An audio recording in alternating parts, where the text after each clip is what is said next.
खरं आहे ते, कालपर्यंत त्या इंडिया आघाडीसोबत नव्हत्या, पण आता इंडिया आघाडी त्यांच्यासोबत आहे.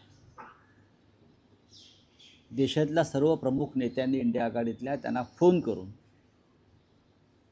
या लढाईमध्ये आम्ही सगळे तुमच्यासोबत आहोत ही भूमिका घेतलेली.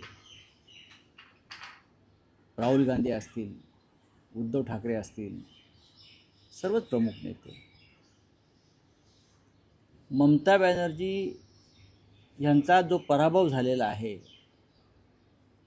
आणि त्या असं म्हणतात की हा पराभव झालेला नाही, या मताशी आम्ही सहमत आहोत.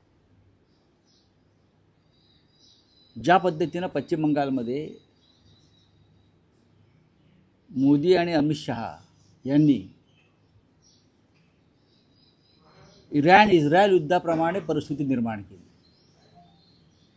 सैन्य, दहशत, आर्थिक दहशतवाद, अफवा, संपूर्ण सरकार कलकत्त्यात बसलं केंद्राचं, मतदार याद्यांतून नावं वगळली लाखो, आणि अशा पद्धतीनं ममता बॅनर्जी यांचा पराभव यावेळेला करून दाखवायचाच या एका जिद्दीनं आणि किंवा ईर्षेनं, द्वेषानं ही निवडणूक लढवून ममता बॅनर्जी यांना सत्तेत येण्यापासून रोखलं. त्या जिंकलेल्याच आहे, ते खरं आहे.